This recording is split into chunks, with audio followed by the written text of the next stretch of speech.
By 1949, Germany had become two countries, the Federal Republic of Germany and the German Democratic Republic, or more commonly known as East and West Germany.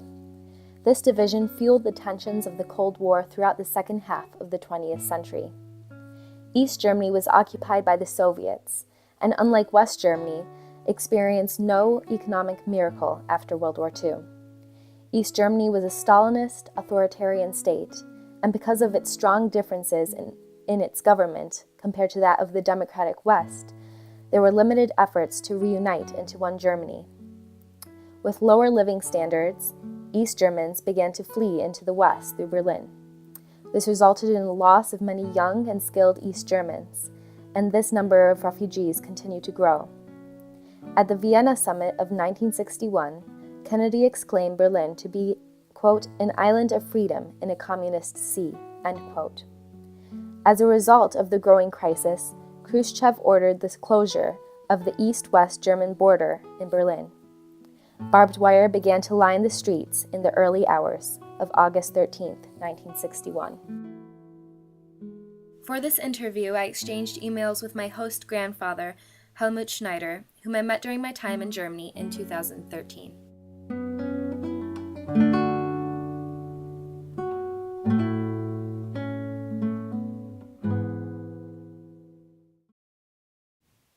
When World War II broke out, I was 5 years old.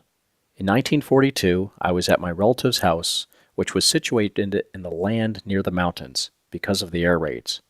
Breslau was a big city and was often attacked. Many city children were transported safely to the countryside during the war.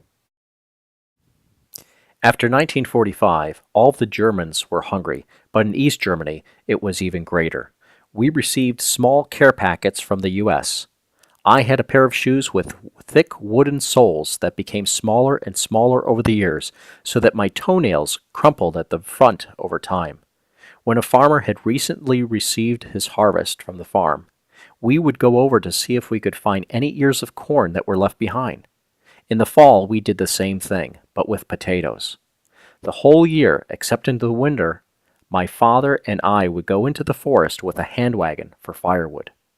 After 1950, it started to get a bit better. We fled from the war front in January of 1945 in an overcrowded train with many stops and interruptions along the way to Zwickau, Sachsen, and we were assigned an emergency shelter there. At first, the American soldiers came to occupy Zwickau. Later, they were replaced by the Soviets. My first impressions of the Soviets had to do with their total idiotic actions. They looted houses and emptied them of precious furniture, sewing machines, and also looted industrial machines from open freightway cars. Everything was taken away to the east. My early education was very bad. All the old teachers from before 1945 were released. We had assistant teachers and hardly any books. In the West, most teachers had experience and studied pedagogy. They were admitted. Revised textbooks were also used in those classrooms. My most important activity was my education and participation in the Catholic youth movement. I was very active in my church's program. Of course, this was not well supported by the state. For example, when applying to higher education schools or programs, such an activity was always taken negatively, and the person applying would not be admitted. On the 1st of September 1949, I began my apprenticeship as a toolmaker and passed with a rating of good in February of 1952. My training was one of the Soviets' confiscated operations. The name of the company was SAG Autowelo, a company that produced motorcycles, automobiles, and firearms. In my 2.5 years of training, my coworkers and I were forced each Sunday to load ourselves onto a truck and drive into the Rhone, a low mountain range in Germany. We would sacrifice our time to build the death strip. The GDR would build solid, tight fences and a 10-meter wide so-called death strip, which was positioned between East and West Germany. Before this death strip was an exclusion zone of 5 kilometers, entered only by those who had special permission or who had residency there. Some Sundays, all apprentices would wake up at dawn and work with axe and saw until dusk to cut down all the trees in the Rhone. This invisible line that went from Bavaria to the East Sea would be picked clear of any trees, plowed by farmers, and then harrowed smooth. Upon this piece of flat land, any trace of footprints could be tracked when someone fled to the west. These strips of land were heavily guarded by the Eastern police. As we were cutting down the trees, there were Western farmers waiting with tractors who asked us to cut down the trees so they fell to the west. This way they could carry them away for wood. In exchange, we would receive the coveted American cigarettes. Even after my apprentice test, I continued to work for this company. I was invited to the management office at 9 a.m. sharp.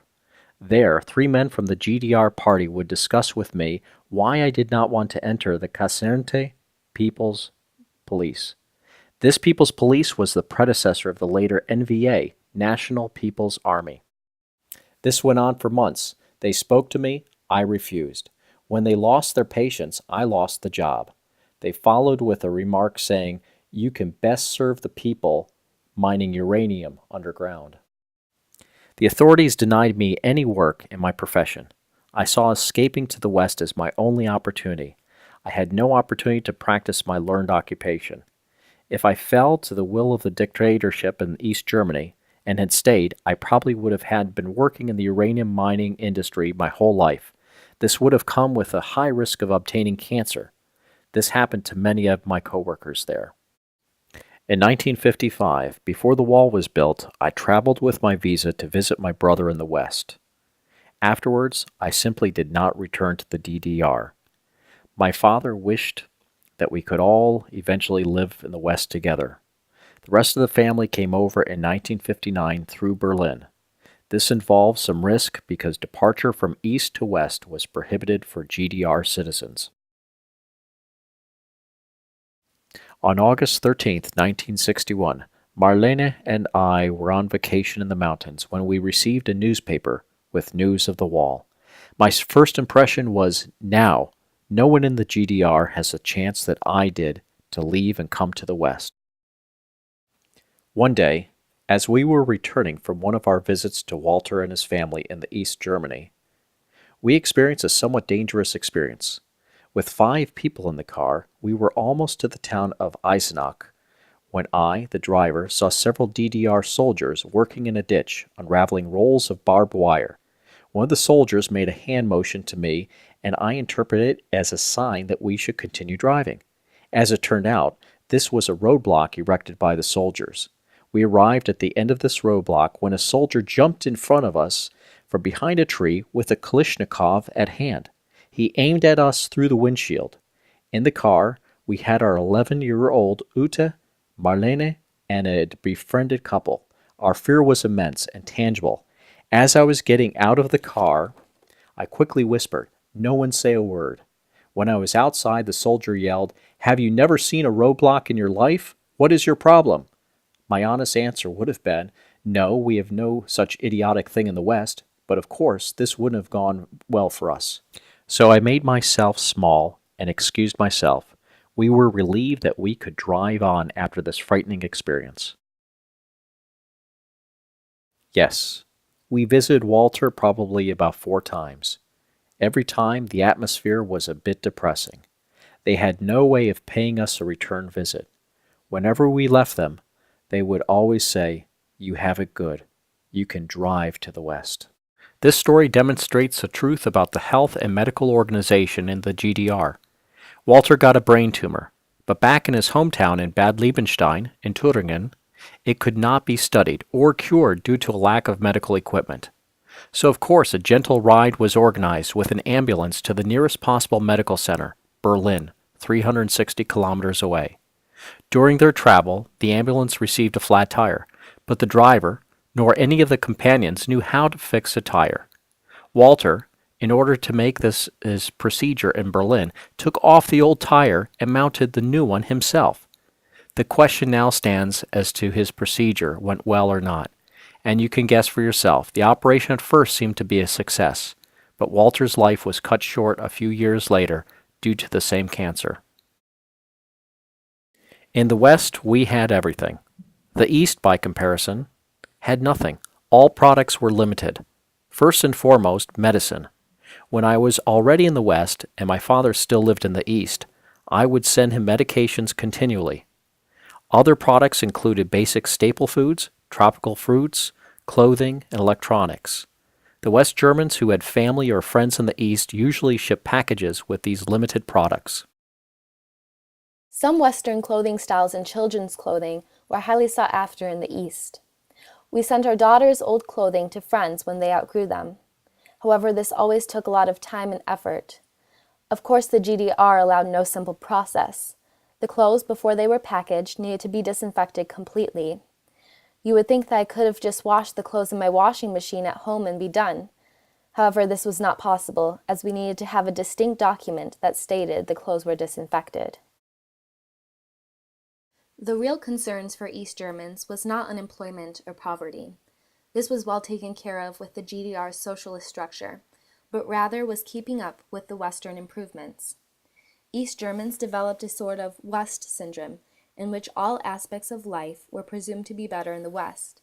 Desired items would range from brands and products that were unavailable: Burger King Whoppers, coconuts, Colgate toothpaste, Levi's, and more. Of course we had fear of the GDR government. We lived with fear every day that the GDR would start a new war. In 1987, President Ronald Reagan stood before the Berlin Wall. 4 of his words would change the course of Cold War history. If you seek liberalization, come here to this gate. Mr. Gorbachev, open this gate. Mr. Gorbachev, tear down this wall.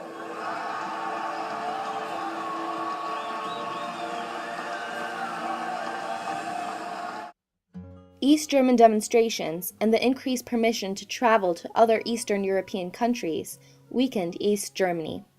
Additional protests started a peaceful revolution.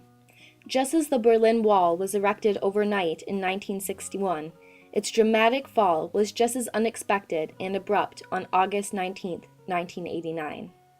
Historian Dewey A. Broder declared, quote, "The unification of Berlin that followed symbolized the end of the Cold War, which formally concluded in 1991 when the Soviet Union dissolved." End quote. No, I can't even imagine how my life would have turned out had I stayed in the East, and I didn't want to imagine it. I decided for myself early on to come to the West. I had chosen my freedom. Here in the West, I met Marlene and fell in love with her. I was given 2 wonderful daughters who could grow up in the complete freedom without any major needs or fears that a dictatorship brings upon their citizens. They grew up in the West with opportunities, and Marlene and I have been happy here. Today's reunited Germany is strong and has grown together with other European nations. The danger of war in Europe is extinguished once and for all. This is my firm belief. We also have another partner, even if the NSA listens in when we're talking to Amanda on the phone.